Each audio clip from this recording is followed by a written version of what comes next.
hell they're talking about when it comes to making wine. Very true. They like white.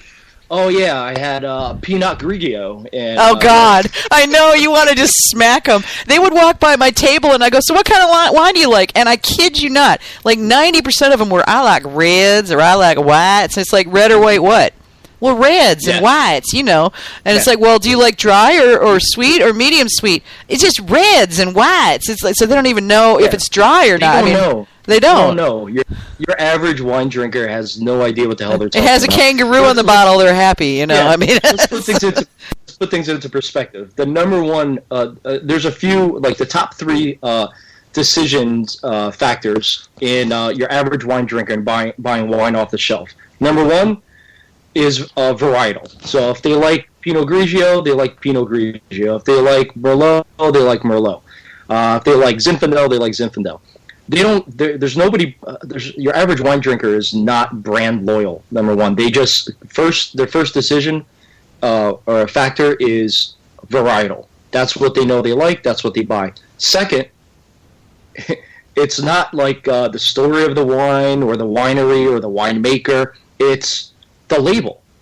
So these are the top two decision making factors that most wine drinkers actually use when they pick up a bottle off the shelf. It's varietal that they know they like, and the label second. You know, third might kind of come in as to maybe the brand, but it could go a whole slew of different ways as well, based on the research that I've done. Price is a big one. That's right up there. Top three. Yep. Yeah.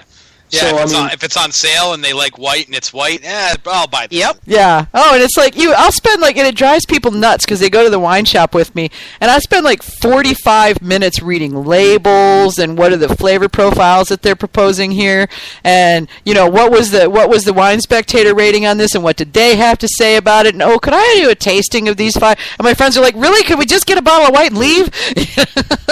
Yeah. Well, it's kind of like, and this is the coolest thing that I love about mead as well, as far as mead itself, and also on the business side of things, because you do research into buying power. Right now, millennials are the number one buying power in the world, right? So baby boomers, millennials have taken over that as of I think it was this past year. They are the largest buying power now. Millennials don't care what a wine scored. They don't want to be told. It's not like back in the 50s and 60s where people wanted to be told what was good and what they like with advertising. Nowadays, it's the millennials they want to explore. They want to discover things themselves. They like something that's new and different, unique, handmade, handcrafted, with a story behind it. And in the wine world, coincidentally, millennials tend to trend more to the sweeter wines. It's like mead falls into every single one of those categories, which is awesome and a really great sign for the mead industry moving forward as the years go by. Definitely. Well, and I mean, mead is different enough that you can't develop. There's no preconceived notions if it's something that's new to you, and that's what's really kind of cool. Is it's like you say, it's an exploration. If you hear bumping or jingling, it's because Secretary Dog has decided that she needed to be in my lap. Yeah, she just suddenly was like, "But Mom," So I mean, I like reading the labels and seeing what the proposed flavor profiles are, and I don't really care what the score was on the thing, but I want to hear what the wine taster said it tasted like, so I'm interested in that, because if I can't taste it beforehand, I want to have an idea what I'm getting. Yeah, it's all about, I think the coolest thing about mead too, that also plays into the millennial thing, is millennials, they're all about being unique, individuality. Yeah. And I think one of the most unique beverage on this planet is mead, because how many times as all of us here, I'm sure I've been asked plenty of times, so what does mead taste like? Anything you want it to. Yeah. There's everything from a straight dry traditional to peanut butter jelly crime. I mean, come on. There's all kinds of weird stuff out there. And every time I think I've seen the variety that mead can bring, somebody comes up with something new, and I just sit there with my mouth hanging open. And I've been doing this for 20 years. I mean, if anybody had seen it all, it'd be me. And When I get this question, I usually say to people, "How long you got?" Yeah, exactly. It's like Forrest Gump. It's like Forrest Gump. There's dry mead and sweet mead and melomels and pyments and braggots and mead with food. You can just go on and on and on and on. 2 hours later, peanut butter jelly mead. Peanut butter jelly crime, and don't forget banana bread mead. Yellow version with the peanut butter. With the peanut butter, and there's cucumber meads, and there's all kinds of stuff. So I mentioned earlier making pyments with other fruit in them. So on the session side of the house, we're playing around with this, and I am by no means the first person to do this. So anybody who's listening, yes, I know people have done this before. It's just what he's doing, y'all. So get your hackles down. Yeah, exactly. Everybody has good ideas, and sometimes we all land on the same one at the same time. Well, how about sangria? Seems to be a hot thing when the weather gets warm. Love me some sangria. Well, yeah, and so. How about buying a half-gallon growler of 7% alcohol, white or red sangria, and everything's already in it, so you just got to open the growler and pour yourself a glass. Take my money, please. I've had that stuff, and it's not even bad. But it's cheap on top of it. And that as my marketing, AJ, that's perfect. Yeah. People have had this, and they don't even think it's bad. Yeah. Well, it's not my thing, really, but my mom buys it, and I like the fact that she buys it because I get the growlers. Well, I like the idea of, what Jason's saying, though, is what if it was like a sangria mead and everything was in there? And you could, so I'd be like, yeah, okay, where do I send my check? Or, if we're making apple give my card or whatever?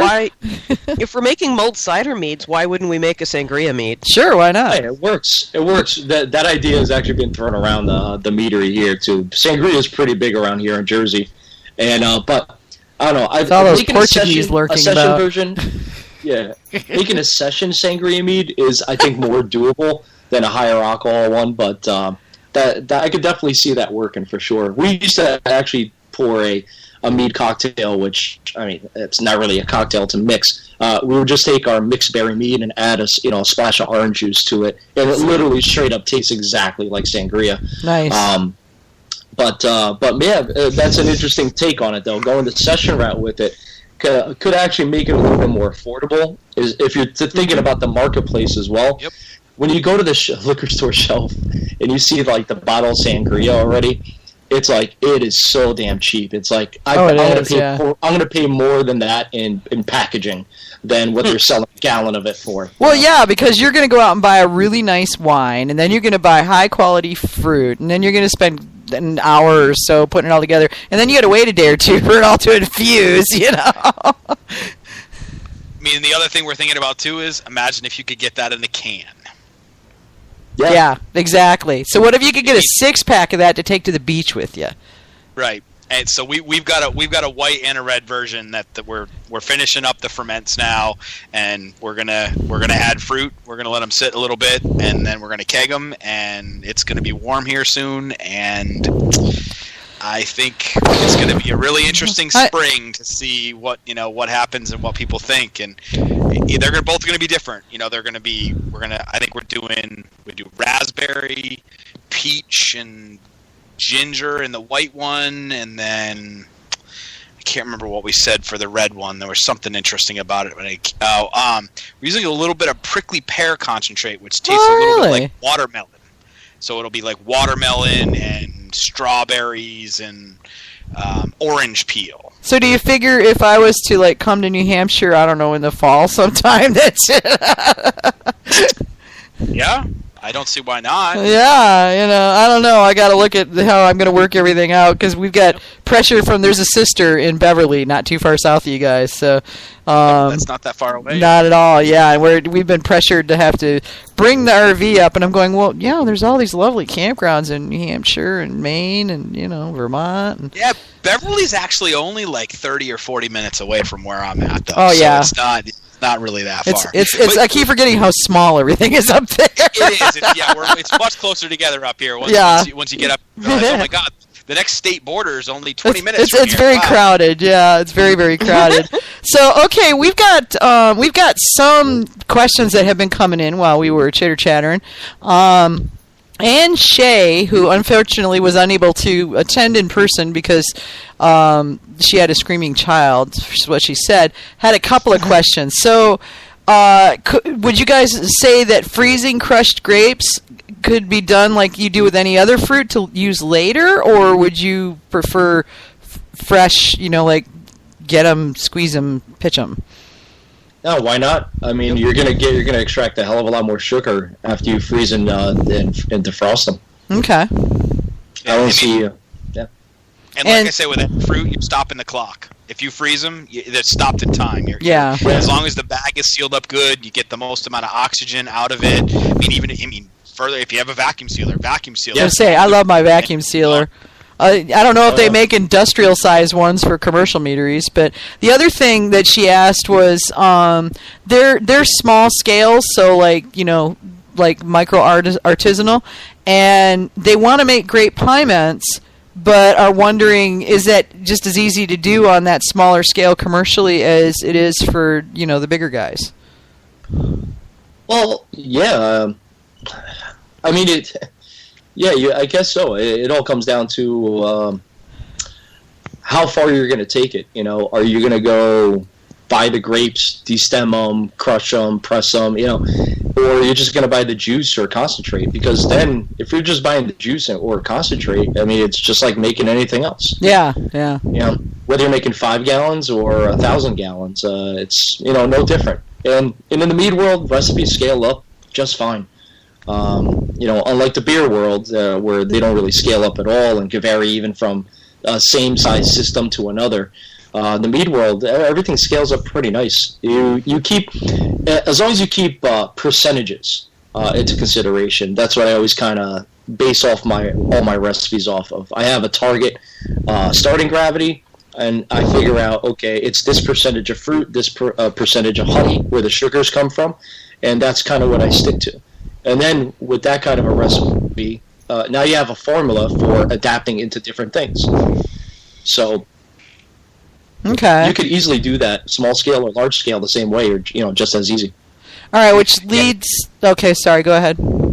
I mean, if you've got the local grapes, if you've got a local source of them, your price, whether you ask them for a couple of 5-gallon buckets pressed or a 300-gallon tote of them, probably not going to be all that different because, depending on what they do, if they're in the business of selling the juice, they probably have, a wholesale price that, it'll be different, but it's not going to be, so wildly different that doing it on the small scale should be particularly cost prohibitive. So I mean, I think depending on what you're getting and where you're getting it, it's probably all going to be about the same.